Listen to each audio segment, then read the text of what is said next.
आखिर कैसे एक माली और एक बर्तन धोने वाली का बेटा दुनिया का सबसे महंगा फुटबॉलर बना। रोनाल्डो का जीवन इस बात का उदाहरण है कि इंसान अपनी मेहनत और जुनून के दम पर अपना भाग्य खुद बना सकता है। लेकिन मुझे लगता है कि रोनाल्डो की सक्सेस के पीछे उसके शेर जैसे एटीट्यूड, डिसीजन लेने की शानदार कला और हर प्रॉब्लम को सॉल्व करने का एक यूनिक अप्रोच इनका मेन रोल है। जंगल का राजा शेर क्यों, कभी सोचा है? हम सभी ने इस फैक्ट को सही इसलिए माना क्योंकि हमने शेर को राजा जैसा बर्ताव करते ही देखा है, ताकतवर, निडर, साहसी और अपनी मर्जी का मालिक। लेकिन अगर क्वालिटी की बात करें तो जंगल के दूसरे जानवरों में भी अच्छी क्वालिटी दिखती है। अगर हम लंबे शरीर की बात करें तो जिराफ सबसे लंबा जानवर है, उसके सामने शेर दिखाई भी नहीं देगा। हाथी शेर के सामने कई ज्यादा ताकतवर है, अगर शेर उसके शिकंजे में आ जाए तो सूंड में लपेटकर आसमान में उछाल सकता है। अगर फुर्तीलेपन की बात आती है तो हम शेर से पहले चीते के बारे में सोचते हैं, क्योंकि न सिर्फ वो तेज भागने वाला जानवर है बल्कि जरूरत पड़ने पर पलक झपकते ही पेड़ पर चढ़ जाता है। चालाकी के मामले में भला लोमड़ी को कौन मात दे सकता है?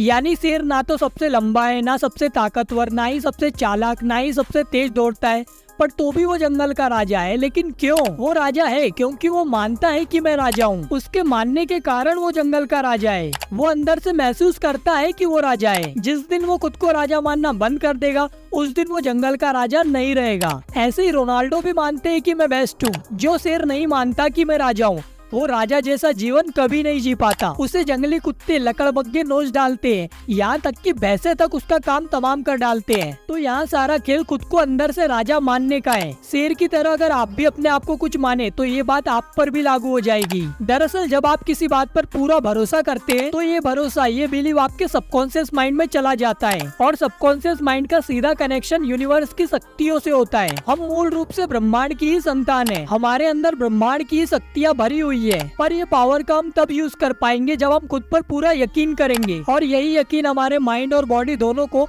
अपनी जरूरत के अकॉर्डिंग बदलता है। जैसे रोनाल्डो को यकीन था कि वो इस खेल के धुरंधर खिलाड़ी बनेंगे, तो धीरे धीरे उनके शरीर में भी वैसे ही बदलाव आते गए। उनके दौड़ने की स्पीड बढ़ती गई, उनके पैर और ज्यादा स्ट्रॉन्ग होते गए। खुद पर यकीन होने से उनके शरीर में बदलाव के अलावा उनके सोचने समझने की शक्ति भी अपने आप बढ़ने लगी। इससे उनके बिहेवियर में भी चेंज आया। जब वो बचपन में फुटबॉल खेला करते थे तो उनके सामने बड़े बड़े भैया लोग जो कि स्टेट लेवल तक खेले हुए होते थे, लेकिन रोनाल्डो का एटीट्यूड उनके सामने भी उन्हें हारने नहीं देता था। बिल्कुल उसी अंदाज में जैसे जब हाथी और शेर आमने सामने होते हैं तो शेर ये सोचकर कि वो जंगल का राजा है, हाथी को मार सकता है, हमलावर के अंदाज में आ जाता है, जबकि हाथी खुद को बचाने की सोचने लगता है। आप गौर कीजिए कि बिलीव के लेवल पर दोनों के सोचने और बिहेव करने में कितना अंतर है। हमारे जीवन में भी सुबह उठने से लेकर रात को सोने तक पूरे दिन हमारा खुद पर यकीन ही हमारे बिहेवियर को चलाता है। हम खराब सिचुएशन के सामने हार न मानकर उनके खिलाफ लड़ते हैं या फिर उनके खिलाफ हार को एक्सेप्ट कर चुपचाप हथियार डाल देते हैं। ये इस बात पर डिपेंड करता है कि हम खुद पर कितना विश्वास करते हैं। जिन लोगों का खुद पर अटूट विश्वास होता है वो खराब सिचुएशन में भी 2-4 कदम पीछे जाने से हिचकिचाते नहीं,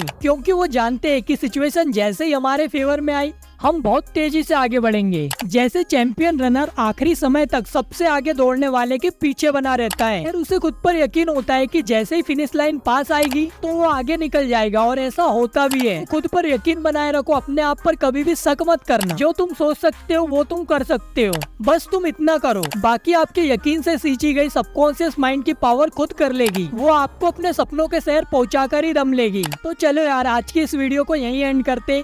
वीडियो अगर अच्छी लगी हो ना तो लाइक कर देना और चैनल को भी सब्सक्राइब कर देना।